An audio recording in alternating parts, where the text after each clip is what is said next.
បាទអរុនសួស្តីអស់លោកស្រីទាំងអស់ថ្ងៃនេះណែនាំបងប្អូនមកមើលពីការចិញ្ចឹមកង្កែបទីទៀតដល់កណ្ដូបកង្កែបកណ្ដូបណា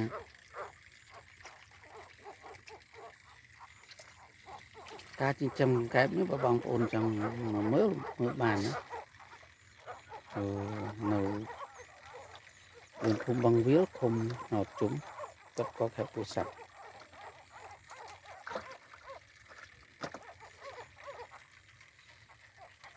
ហើយយើងធ្វើដាក់ទឹកចេះដាក់ទឹកហូរបដើអញ្ចឹងណាបងប្អូនដល់ឃើញទឹកថ្មីនៅយំហូបកាក់ដល់ចិត្តរពងអស់ហើយចំពោះអាណាដូចវាអន់ចំណីយើងទៅចាប់មកថែរក្សាវាដាក់នៅក្នុងនោះមើលបំពន់ចំណីវាអញ្ចឹងទៅវិញយើងបានសុខភាពវាល្អឡើងវិញចំពោះអានេះមួយមេពូជពងតាំងយើងធ្វើភ្លៀងធ្វើកដាក់ស្បនិមិត្តឲ្យវាលឺអញ្ចឹងទៅ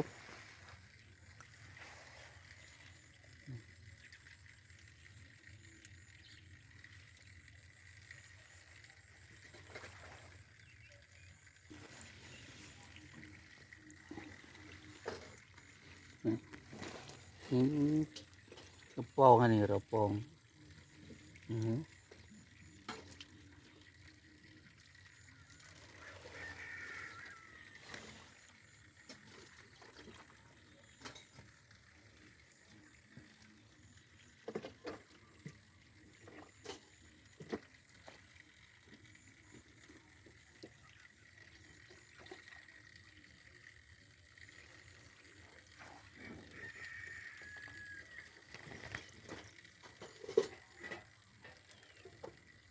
ហើយយើងដាក់អញ្ចឹងទៅយើងមានចម្រោះទឹកយើងបង្ហូរទឹកចេញកុំឲ្យវាមានក្លិនឆ្អាបគ្រាន់អីយើងបរិភោគអត់ឆ្ងាញ់យើងដាក់ទៅយកធ្លាយមកបង្ហូរមកបង្ហូរអញ្ចឹងយើងនៅខាងនេះយើងដាក់ត្រីថែមទៀតនោះមានត្រីមានតែទៅស្អល់ពីកែបមានត្រីនោះរយៈពេល4ខែ5ខែ6ខែយើងបានវាជា50គីឡូ60គីឡូដែរហើយយើងដាក់ចោលឲ្យវាស៊ីបំពេញចំណីបន្ថែម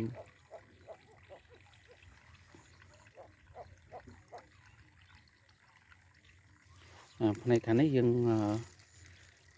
ដើម្បីកុំឲ្យខាតពេលវេលានៃការចិញ្ចឹមកង្កែបយើងទៅដាក់កណ្ដូបបន្ថែមណាថ្ងៃនេះចាប់ដើមញាស់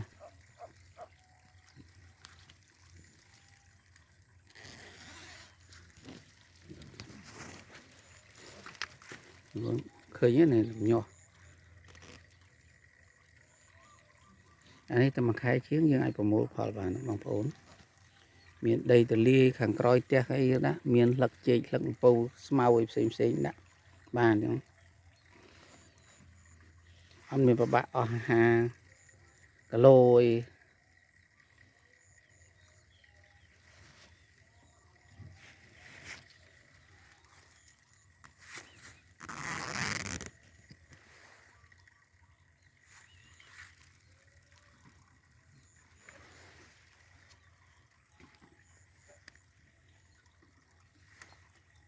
នេះទស្សនវិជ្ជារួមយើងខាងនោះយើងដាក់កង្កែបខាងនេះយើងដាក់កណ្ដូប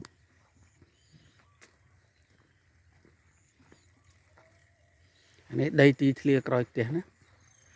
ធ្វើអញ្ចឹង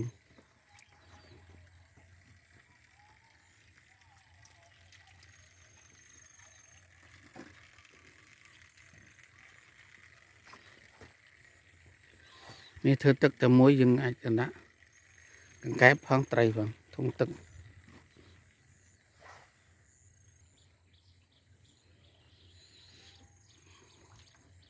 ដីយើងចំណាយដីតែតឹងតែ4ម៉ែត្របដោយតែ8ម៉ែត្រយើងមានទាំងកណ្ដូបទាំងកង្កែប